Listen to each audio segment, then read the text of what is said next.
It's one thing to listen to doom and gloom about food and fertilizer shortages, skyrocketing prices, the cost of living, or your job being outsourced overseas or eliminated due to automation.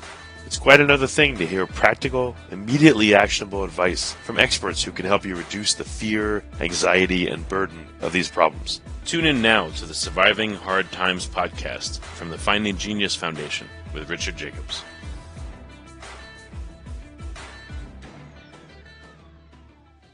Before we begin, a note from our sponsor.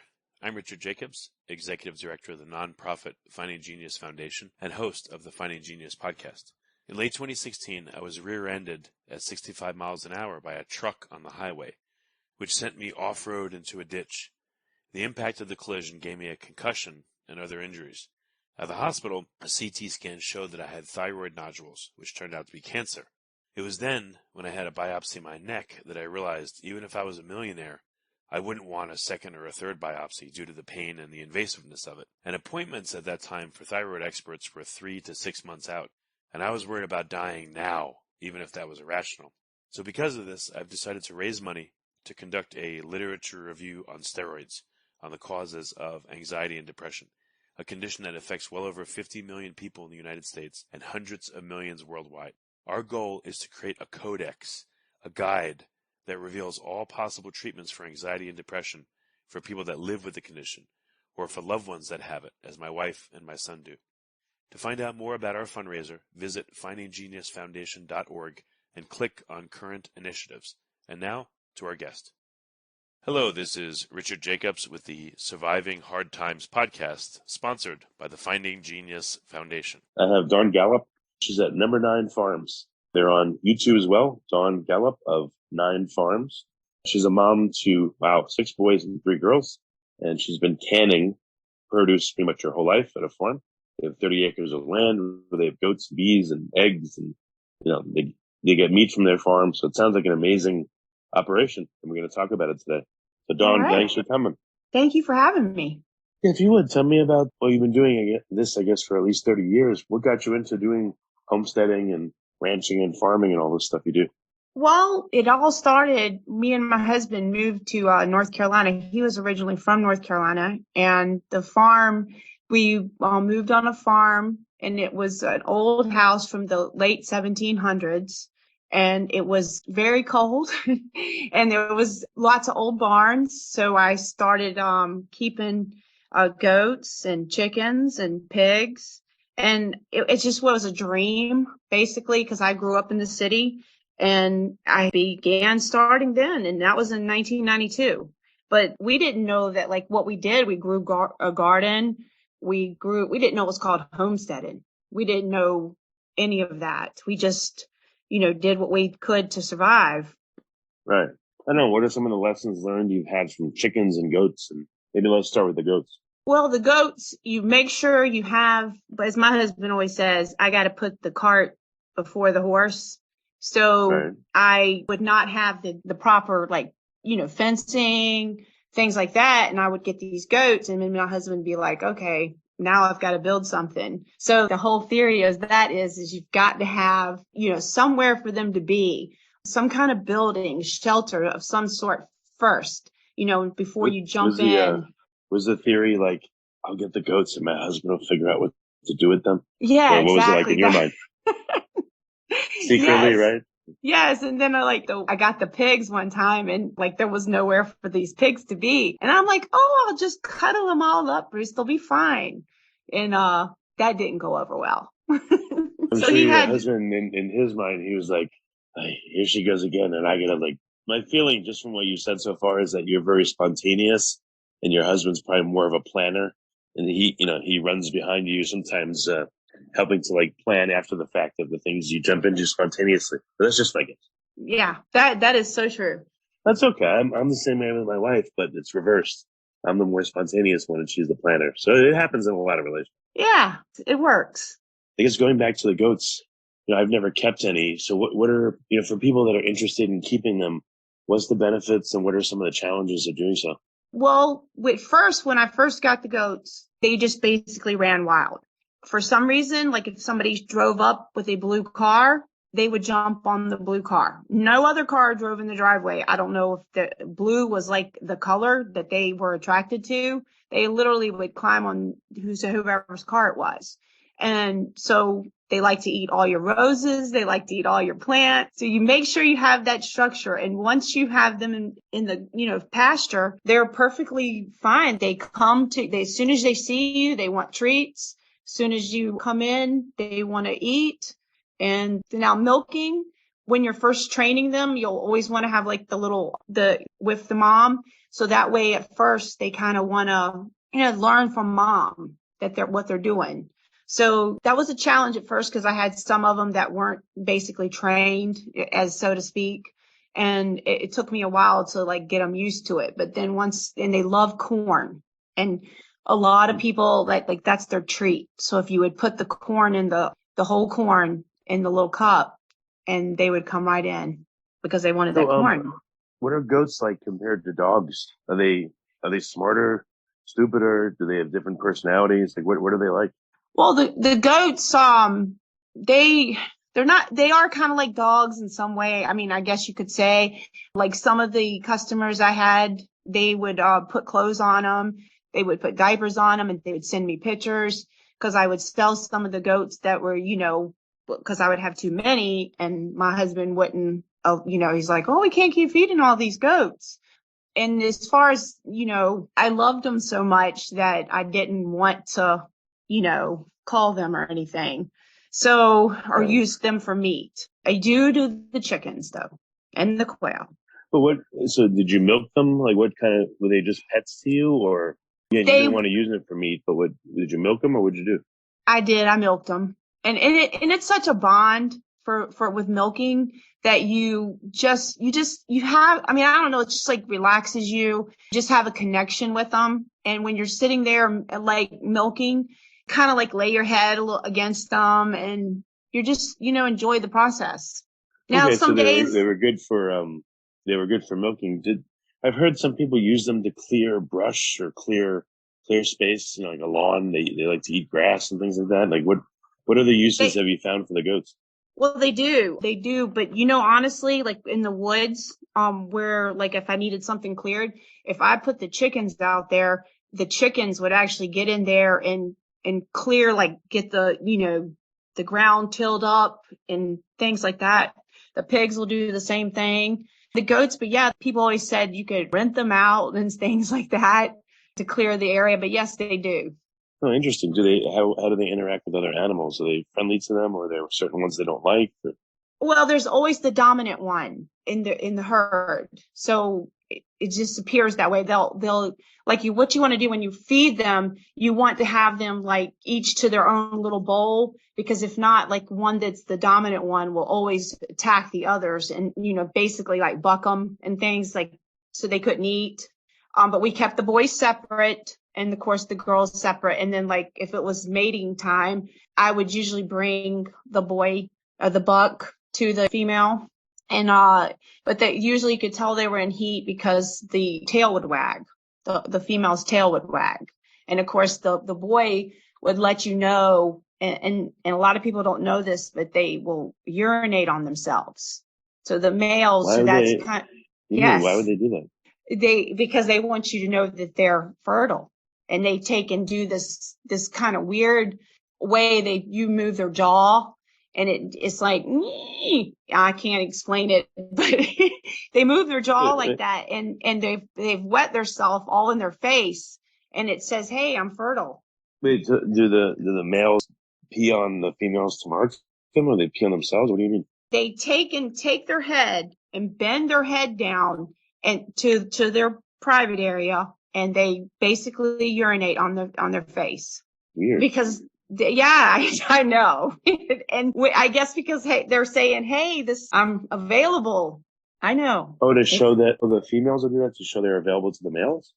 Yes. So that's what I mean. It's like if the female was in heat, and of course she's over there wagging her tail.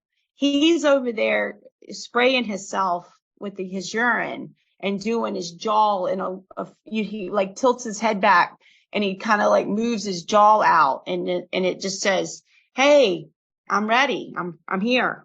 A lot of people don't know that, because they think that the boys, oh, I can just have this boy and he won't do this. But yes, you can weather them and not have that problem. Yeah, that's very strange behavior. Do they have other strange behaviors? Not really that I can think of, right? I mean, all of them have their own personality.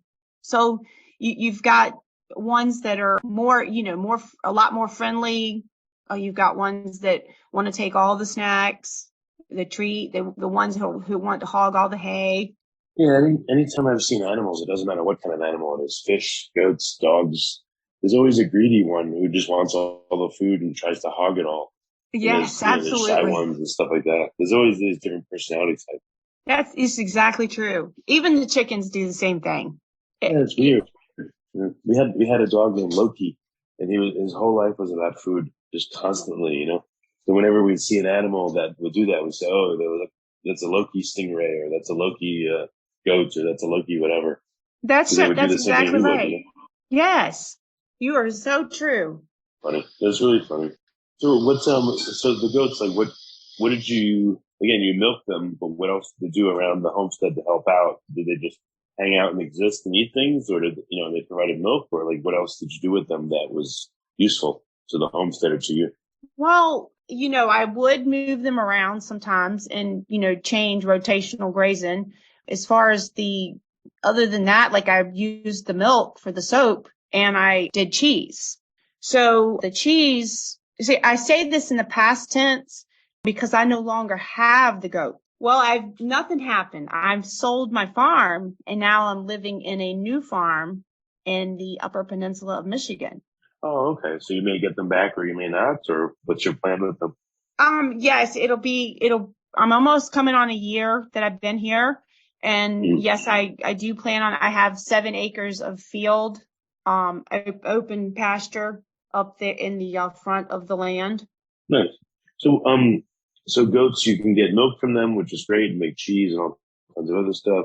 And then you said people would buy them. So was there any benefit or money in raising them and selling them? Do people eat them, or they just keep them as pets, or what do they do? Yes, they do. People do eat them. There was a lot of people that would want them for that purpose. And then there was other ones that just bought them to raise on their homestead.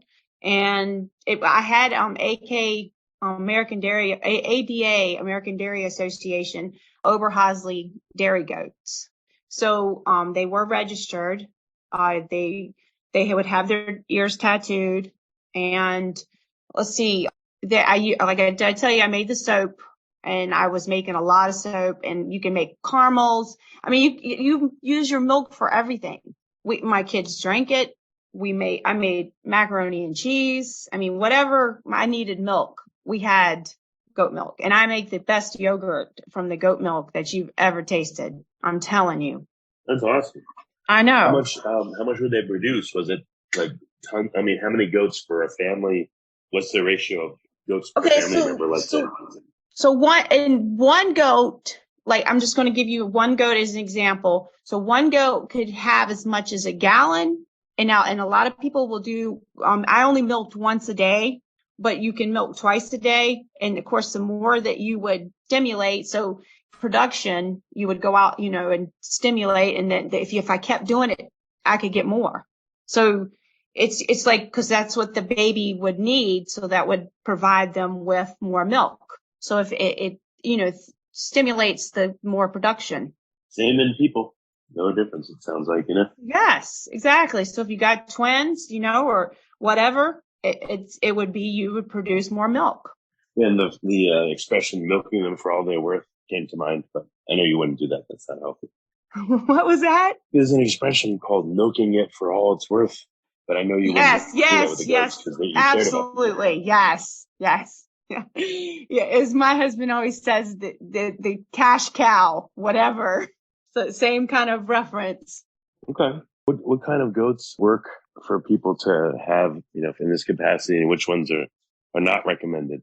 There's there's a bunch of different dairy goats. Okay. Like I can't even think of all of them right now. Nubians, Sayon, But there's also Kiko, which is the meat goat. A lot of people use them for meat goats.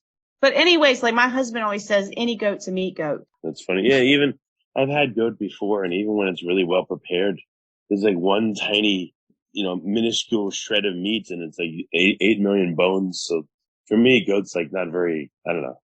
It's not like chicken at all. So I can see why your husband may say every goat's a meat goat for many reasons, but even then, it's like I don't know. It just doesn't seem like a great thing to eat or a hard thing to eat. Yeah, I know. And like I said, we didn't use them for our meat purposes at all. They were strictly pets and goat milk. Okay. And you mentioned pigs. It's okay. Let's talk about them. Like what kind of pigs and, all the same questions. Like what do they do, et cetera? Well, the pigs basically eat a lot. I'm not like really the best person for the pigs, but we had the pigs for my kids to show the pigs, and we would that's the only reason we had the pigs. But with the meat, yes. Okay. Yeah, we did that a long time ago. We haven't had pigs in a few years. Okay. Well, what about chickens? Were you really skilled with the chickens? Did you do a lot with them? Or Yes. If not, what animal did you work with a lot? Well, the chickens, yes, I absolutely work a lot with the chickens. I've had the chickens off and on since 1992. And I immediately, when I got here for my new homestead, I was, trying to get chickens ordered immediately. And so I could start all over basically. But yeah, the chickens are absolutely, as most people say, the gateway to the rest of the animals. So, oh, really? Why is yeah, that? Are chickens pretty easy to keep? And like, first of all, what kind of chickens are out there? I'm sure there's like eating chickens and egg laying chickens and. Yes. So I have meat birds. They're usually Cornish, cross. Those are the ones I get from McMurray Hatchery every year. I've had great success with them. I've had all kinds of different chickens over the years. Red Star, Buff Orpingtons, Wyandottes.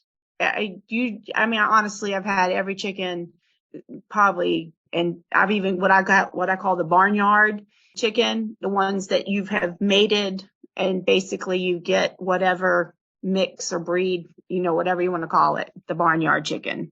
Okay. So what's important to know about keeping chickens? You got to have a house for them. Like what, are they okay with the cold or the heat, or like what have you learned about them? Okay, so like the cold ones, when you want to get ones if you're in a cold climate, is you want to have one that doesn't have a long comb, because that way it doesn't get frostbite. So you want to get ones that with the shorter, comb at the top. And like another thing, like I could tell you too, because I've been selling at the farmer's market off and on basically for over 10 years. And a lot of the things, people always want brown eggs. Well, the brown egg layers were mostly what they would say from the north, because they mostly had the combs that could handle the cold. And then like the leghorns, which would produce the white egg, they would be more southern. So more of the southern folks would have chickens like that, could tolerate heat. So that's one of the reasons that you would, pick and choose the right type of bird for your homestead. Well, what do you mean the comb? Like, how would that help them? The little top, the red part at the top of the head. So the little comb that's at the top. The little red part. Right, but that doesn't cover like most of their body. Why would that be a factor in them tolerating the cold or not? Me and my husband have come to the convincing that their feet can take like anything, because they really will go through any type of broken ice, everything, and they just stand there. But what it does is it'll get frostbite, because we get temperatures here in the negatives, and you don't want to have it, because that comb will get frostbite. Just like, it's just so it's actually like an extra appendage type thing that would be sticking off. And that way, it would be hard for the chicken's body to bring enough heat to a large comb that was hanging off of it, as opposed to a small one. Right, exactly. So the hardiest part of the chicken is the feet. They're pretty much indestructible, like you said. Yes. And some of the things like they get like bumblefoot, that is like an infection, like, because they're walking through dirt and everything, and say they got a little scratch on it or something, and then it turns into like a basically like a boil, and for the best way for me to describe it. And basically you have to go in there and you have to like lancet and then squeeze out all the bad stuff, the pus.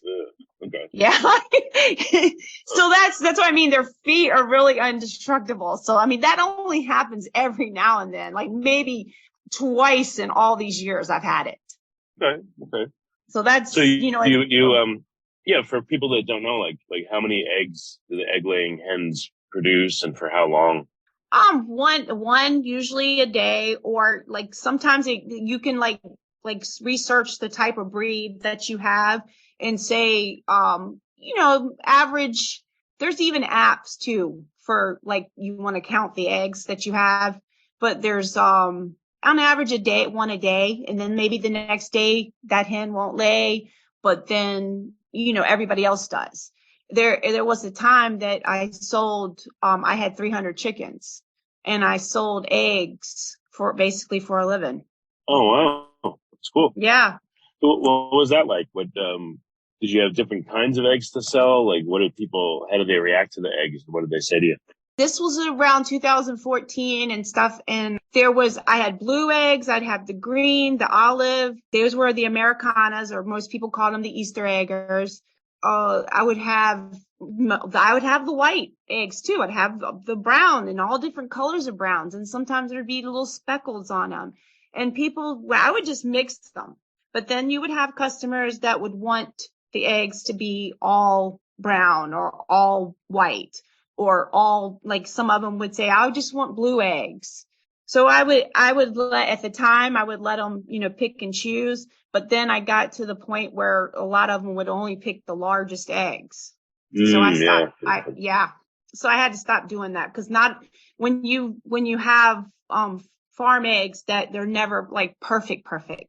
They're beautiful in every way, but you know what I mean? If you're used to people would pick the best ones, and then the later ones might complain, right? Right. These eggs are too small, because say you have a pullet, the pullet's only going to lay an egg that's much smaller. And then usually after the molting process has gone through, which is usually, say maybe the second year, the molting will come on, and then they won't lay any eggs. And then you've got this little chicken running around with hardly any feathers. Oh, so the chickens only lay eggs for what, like a year and a half, and then never again, or what happens next? No. They can lay eggs sometimes up to 9 years, as long as they're healthy and everything. And but yes, they can go that long. But usually what you can tell, like from the feet, if the feet are light colored, the feet could be an indication that they're no longer laying, and also the comb. So if their comb is usually bright red, then usually that's an indication that they are laying.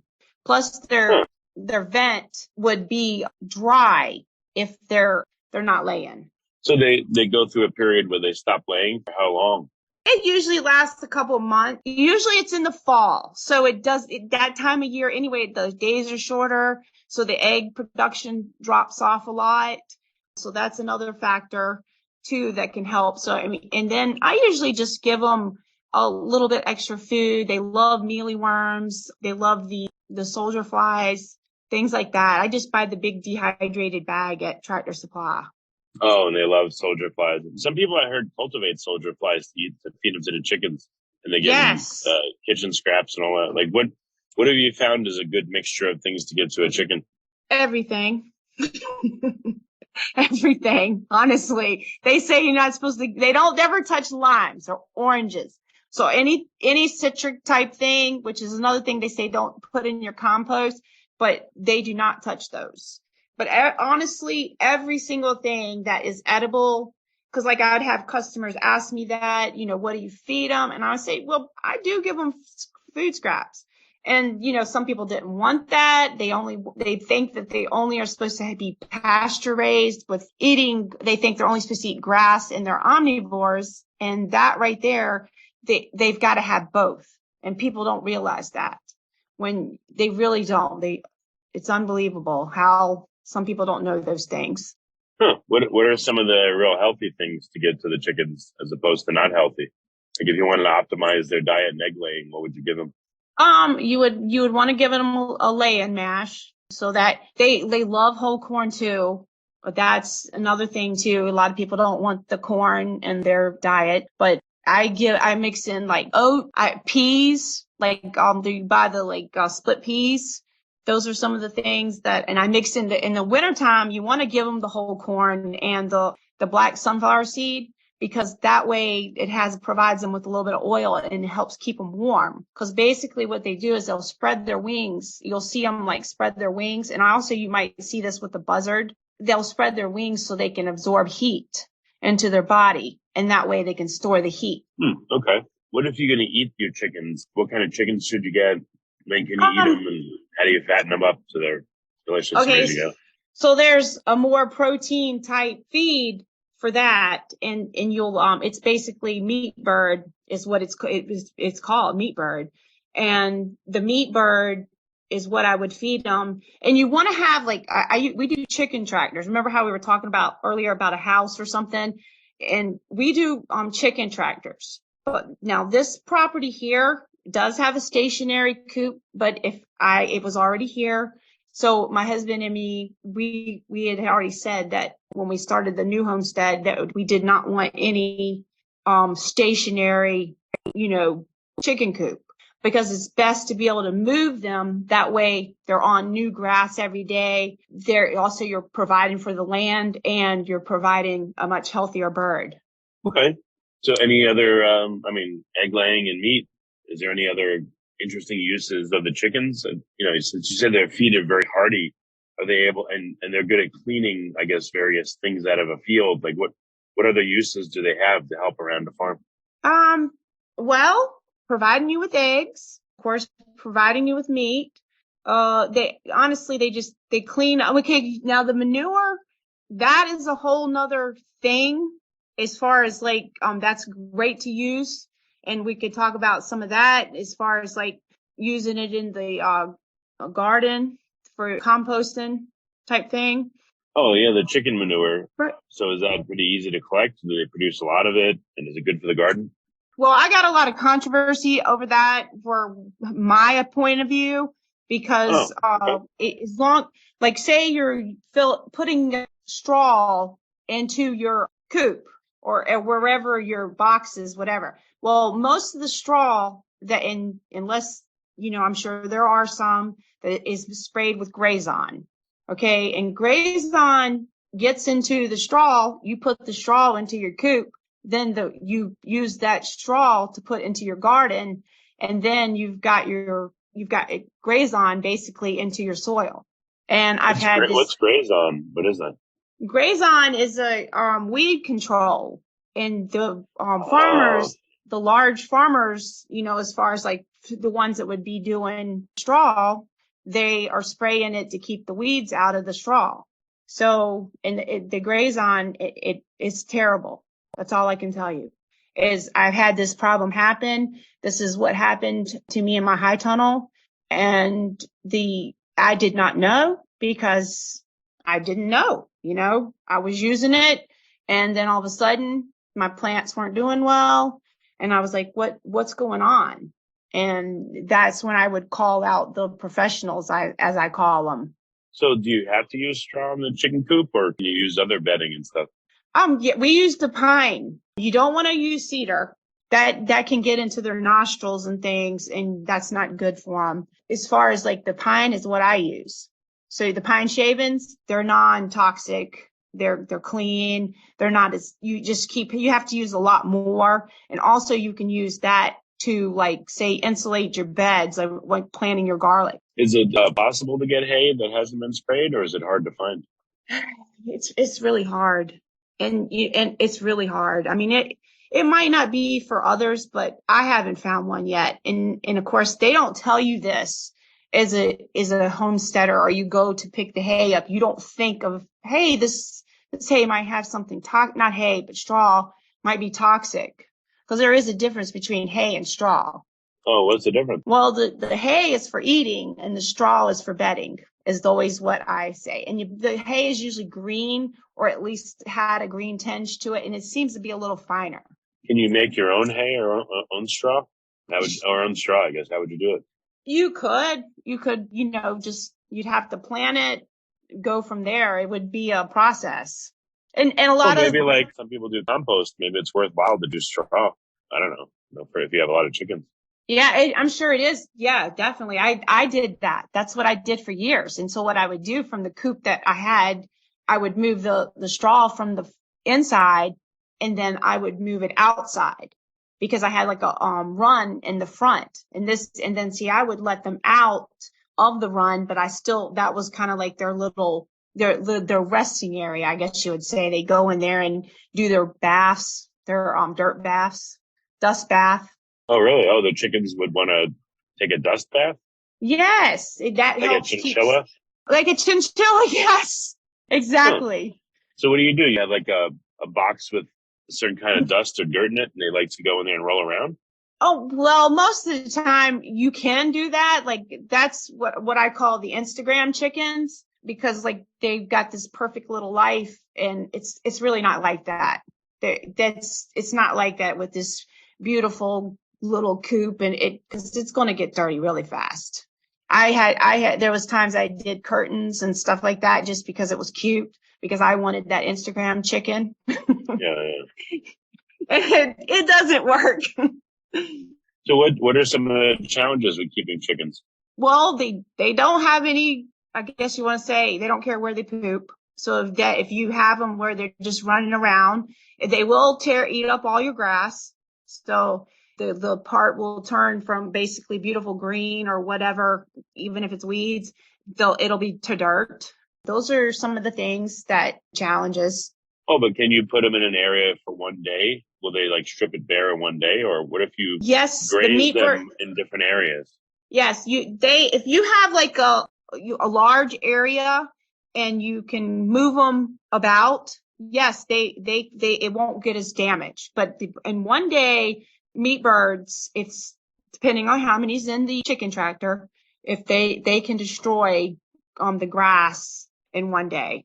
Oh, wow. In that little chicken tractor, say whatever size it is, by 10. I mean, I'm just throwing that out there. The size, whatever size. What's a chicken tractor? Well, the chicken tractor is a mobile unit, basically, that some people have, like chickshaws. I think different names for them, but there's basically, you have a structure that is enclosed, and then you move it each day onto a new piece of grass. And you literally can tell after it's done, it's almost like a train track, if green, beautiful grass after they're done. Like, like a couple days later, where you can see the green grass starting to come back. So it fertilizes, it's beautiful. Are they good for getting rid of weeds then? Like, how else could they be used to help out? Yeah, they get rid of weeds. Absolutely. They definitely will clean a spot up. Like I told you about the woods. I mean, they will go in there, and the old leaves, everything will be tilled up, turned up. They're amazing. Huh. That's really cool. Yeah. Any other difficulties in raising them? I heard like every creature wants to eat them, so you got to watch out for. Oh, yes. So that's another thing. So hawks is another thing. Eagles, they say even eagles will do that. I have not had a problem with the eagles. I've only had issues with hawks, and usually they come on days when it's cloudy, and that's because that way you cannot see the reflection. Because usually if the rooster's out, which is a benefit of having a rooster, because they do protect, and that's the rooster will warn the hens, and they will run to a safe place. Yeah, they do. How does the rooster see the hawks? I guess because he's always watching after, as my husband says, he's watching after his girls.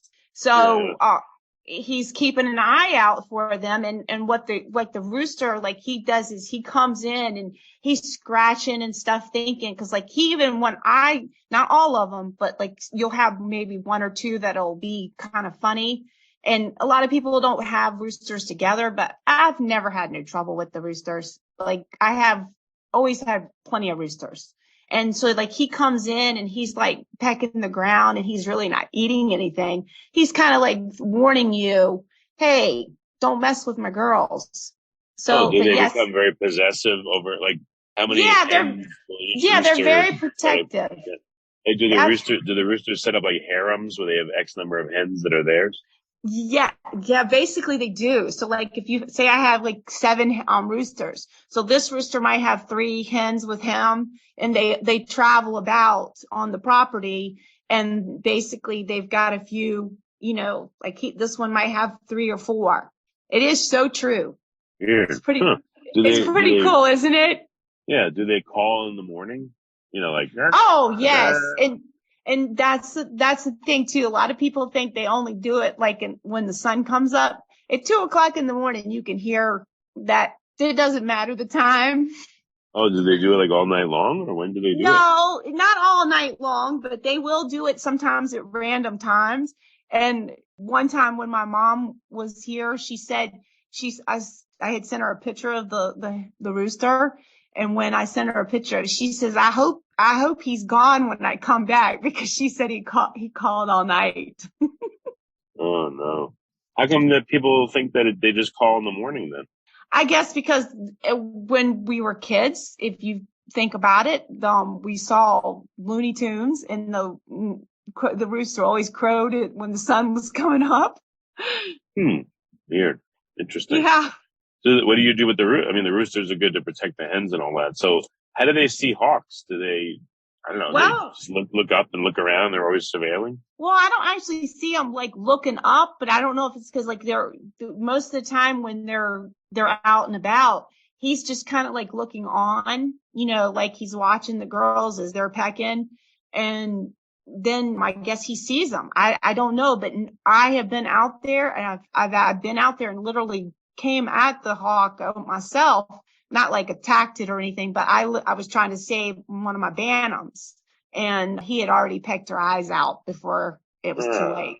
Yeah. So that's what hawks do. They kill them and then take them away, or are they strong enough to just lift them away and fly away with them? No, I didn't see that happen, but most of the time, like a possum usually is the head's cut off and sometimes you don't see the predator. The possums, raccoons, those are some of the things. I've even had a fox one day right in broad daylight run into my coop. Oh, jeez. And I've had snakes too. I've had plenty of snakes, and the snakes, I've even had them where they're curled up eating the eggs. I had my husband, like one of them was a black snake, but a lot of times in the South, the copperheads. I guess everyone wants to eat chickens. Everybody. Yeah. And everything. Or their eggs. Oh, okay. Well, very good. Thanks for telling me about all these things. I don't really know much about them, but for people that want to find out more about your activities, should they go to your YouTube channel, or where can people find out more about you? Yeah, on my YouTube channel, Dawn Gallop at Number 9 Farms. Okay. And Gallop is Gallop or UP? That's OP. I always say like a horse galloping. Yes, that's what I say. Gallop like a horse. Okay, not gallop like the pole that they take every year of Americans. No. Okay. Well, very cool. Well, yeah, no, it's been great to talk to you, and thank you for all your wisdom, your actual hands-on wisdom with all these creatures. Yeah, you didn't want to talk about greenhouses? Before you stop listening, ask yourself, what are 1 or 2 useful things you heard on this podcast that can help you overcome food and fertilizer shortages, skyrocketing prices, the cost of living, or your job being outsourced overseas or eliminated due to automation? Please like and subscribe and tell your friends and family about their Surviving Hard Times podcast. We're all going to need help now and in the near future.